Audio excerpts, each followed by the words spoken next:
Դե ինչ շարունակում ենք թողարկումը, ինչպես արդեն ասացինք, այս կիրակի Ծաղկազարդ է։ Այն տոնվում է Սուրբ Հարության նախորդ կիրակի օրը, այդ օրը նաև մանուկների օրհնության օրն է։ Եկեղեցիներում կատարվում է մանուկների օրհնության կարգ։ Ծաղկազարդի նախօրեին շաբաթ օրը կատարվում է նախատոնակ, բացվում է խորանի վարագույրը, իսկ հաջորդ օրը տոնական Սուրբ Պատարագը մատուցվում է բաց վարագույրով։ Ծաղկազարդին հատուկ ժողովրդական ծիսակարգեր կան, որոնց մասին կպատմի մեր հյուրը ազգագրագետ Նայիրնե Շամամյանը։ Բարի լույս։ Բարի լույս,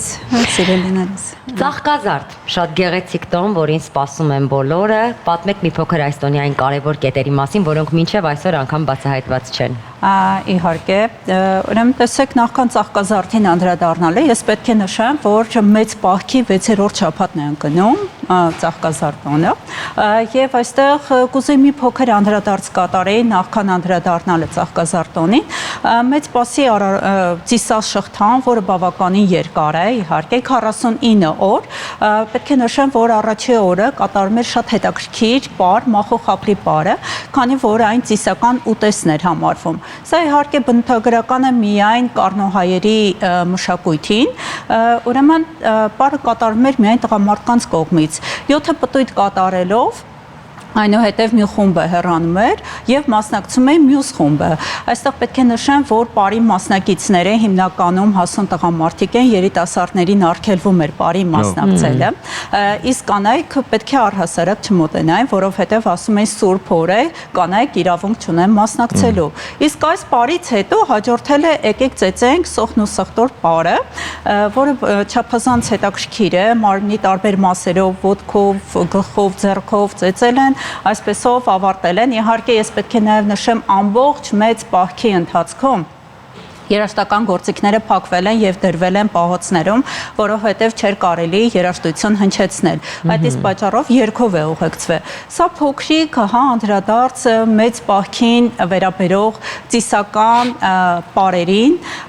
որոնք ընդունված են եղել կենցաղում։ Իսկ հիմա անդրադառնանք Ծաղկազարդին։ Ծաղկազարդը գիտենք, որ մեծ պահքի 6-րդ շաբաթն է ընկնում, կիրակի օրը, նախատոնակը շաբաթ օրը, ուրեմն տեսեք ինչ հետաքրքիր արարողություններ տեղի ունենում։ Երեխաները նախքան երիտասարդները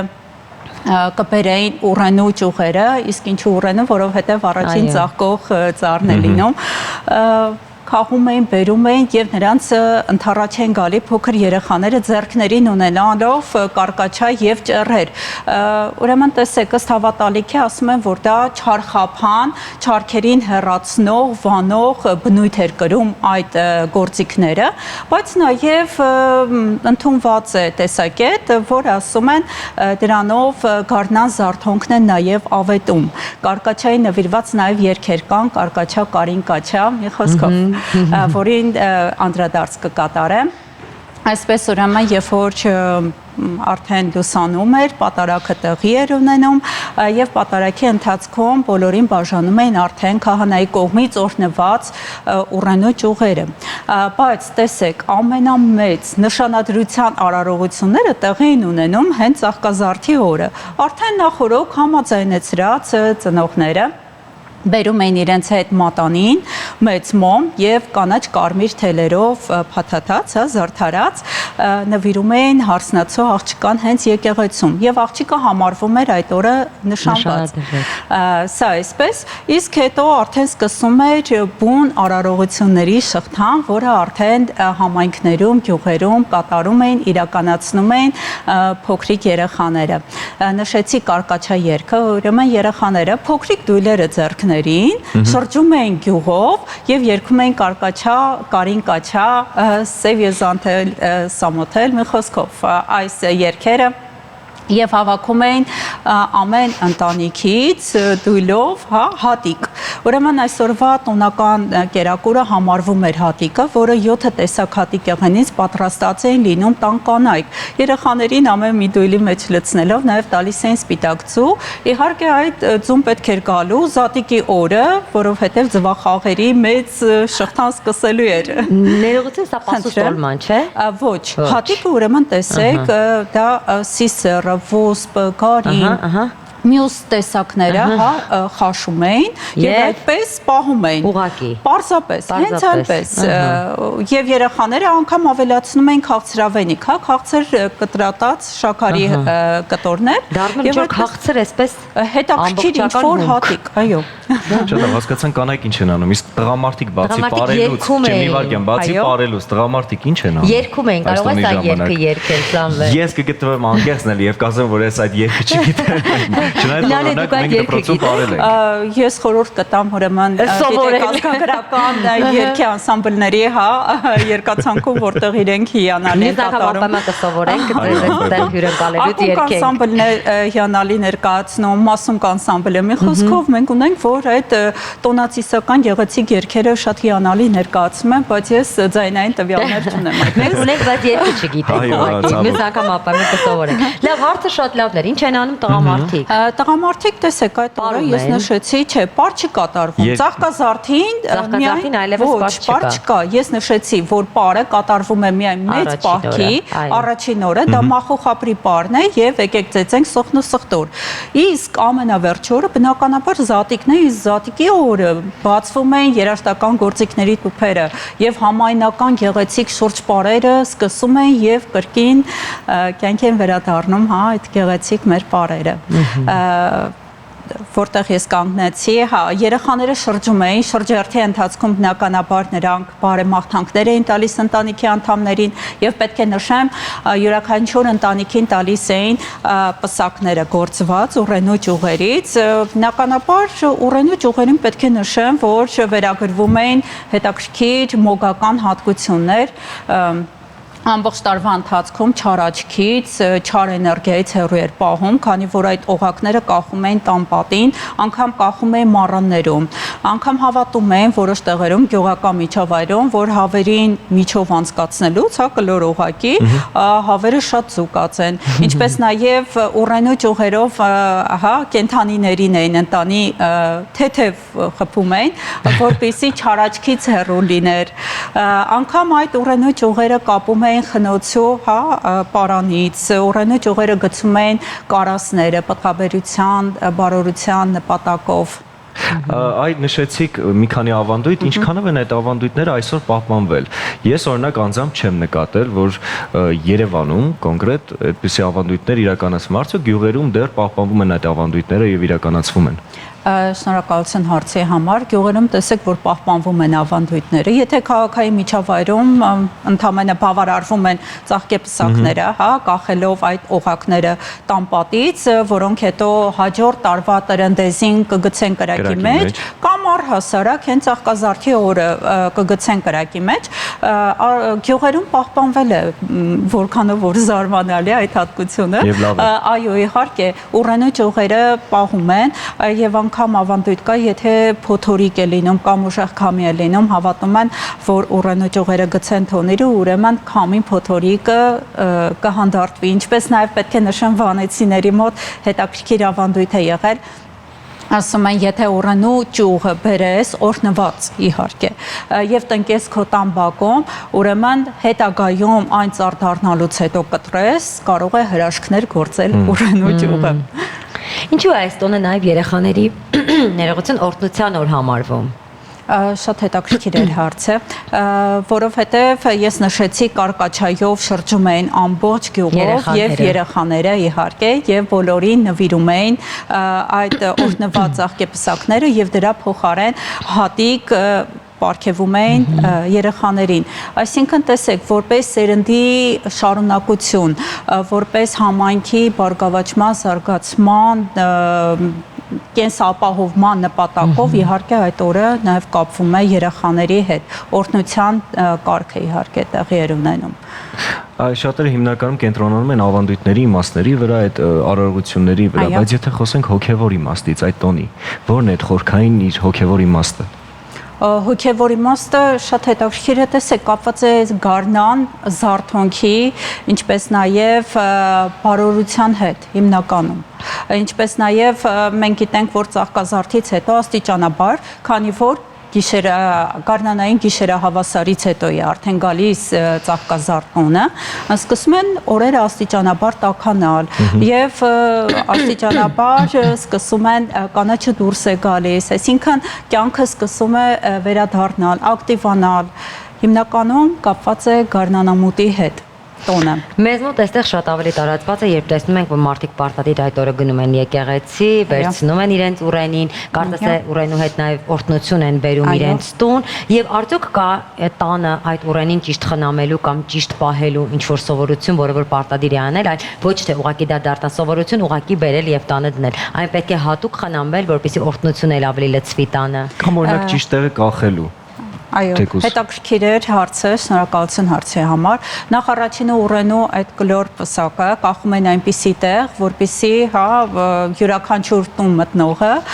անմիջապես դեմ դիմաց հայտնվեր, ինչը պետք է պահեր վնասակար չար աչքից, չար էներգիայից, հիմնական նպատակը դրա համար է եղել։ Ինչպես նաև օրհնության խորհուրդը, քանի որ օրհնված էր, բնականաբար օրհնություն պետք է գար տանը։ Հիմնական այդ երևույթներից մեկը դա է եւ պետք է նշեմ, տեսեք, ծաղկազարդի յուրաքանչյուր օրը շաբաթվա ունեցել է իրեն բնութագրական հետաքրքիր ծեսերի շղթան, ուրեմն ասում են երկուշաբթի օրը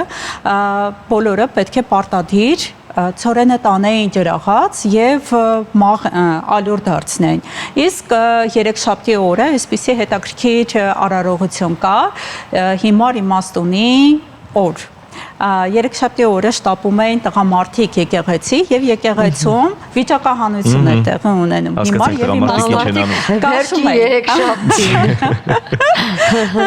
քաշում են, եթե ընկնում էր իմաստուն, նշանակում էր, որ ամբողջ տարին հաջող է լինելու։ Իսկ եթե ընկնում էր հիմար, ապա տարին այդքան է հաջող չէր լինելու։ Չորեքշաբթի օրը կանանց օրն էր, կանայք ինչ էին անում։ Վերցնում են երկու քար եւ քսելով իրար, ասում են չիկ, չարաչքը չիկ, մուկը չիկ, այսինքն չքացնում են այն բոլոր վնասակար երևույթները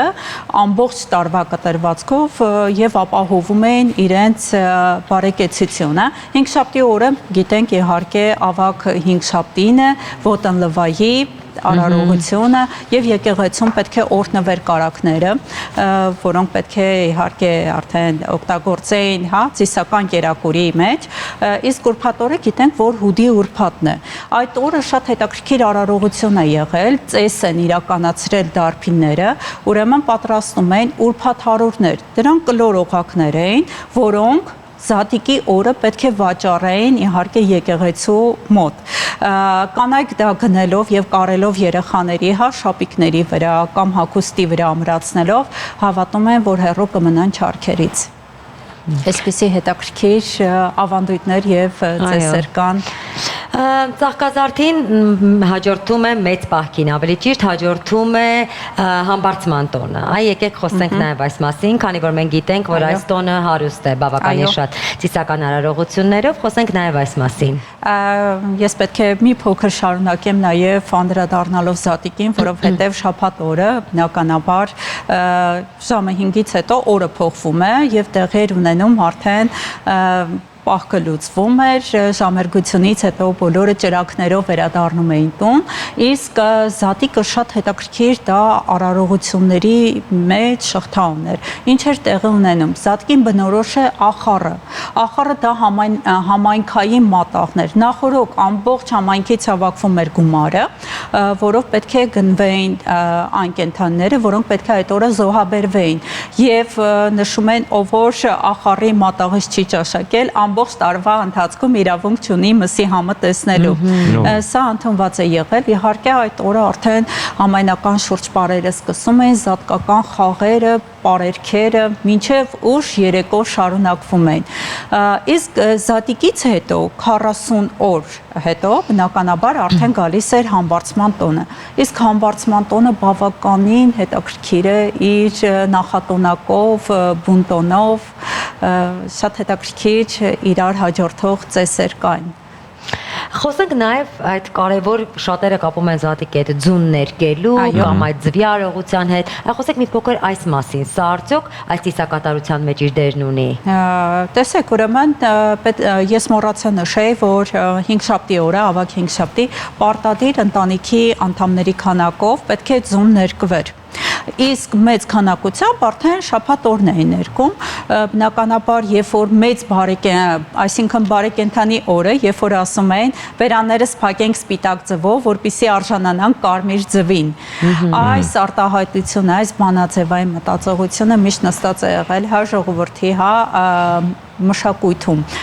Եվ տեսեք, արդեն որ գալիս էր Զատիկի օրը, պարտադիր, այսինքն սա խորհրդանշում էր, որ 49 օրվա ընթացքում պետք է որևէ կենդանական ծագման ուտեստ չփորձեն։ Իսկ Կիրակի օրը բնականաբար արդեն վերանները բացում էին կարմիր ձվով եւ սկսում էր կենդանական կերակուրների արդեն շղթան։ Բայց այստեղ պետք է նշեմ, կար եւս մեկ պահք, որը կապված էր համբարձման տոնի հետ, կաթնապրի պահքներ, ովքեր ուզում էին, որպեսզի իրենց կաթը առատ լիներ, հա, տան բերք ու բարիքը, նրանք պահում էին կաթնապրի պահքը, այսինքն չէին ճաշակում։ Հետաքրքիր ավանդույթներ, որոնք որ այսպես դարեր շարունակ եկել են հասել, բայց արդյոք այսօր իսկապես այս ավանդույթները արդիական են։ Արդյոք մարդիկ շարժվում են այս ամեն ինչով, թե գյուղերում իսկապես կա եւ մարդիկ փորձում են պահպանել սա։ Հետաքրքիր էր հարցը, տեսեք ավելի շատ գնացել է փոքրիչ համահարթեցում, բայց այստեղ մեծացել է նաև ազգագրական անսամբլների դերը եւ նշանակությունը, ինչպես նաև տարբեր կազմակերպություններ, վարը վարենք, Հազար Վահան մշակութային ծրագիրը, այսինքն այնտեղ էլի բավականին շատ մշակութային ծրագրեր կան, ովքեր իրականացնում են գյուղերում հետաքրքիր տոներ, ծեսեր եւ հենց այդ նպատակով մեկնում են տարբեր համայնքներ զարկ տալու եւ կրկին տոնը կենցաղ վերադարձնելու։ Բայց պետք է նշեմ, վերջերս դիտարկում է մեծ պահքի ընթացքում կատարվող շուրջ պարեր եւ երաժշտական գործիքների ուղեկցմամբ առաջիկայում պետք է լինի ծաղկազարդը բնականաբար ու մենք տեսնում ենք, որ բոլոր անսամբլները երկով պարով այն նշել են։ Մինչդեռ ամբողջ պահքի ընթացքում պարեր չեն կատարվել։ Դա կատարվել է ընդամենը մեծ պահքի առաջին օրը, այն էլ երգով։ Շնորհակալություն Նարնե, հիշեցնենք մեր տաղավարի ազգագրագետ Նարնե Շամամյանը, իսկ մենք շարունակում ենք մեր թողարկումը։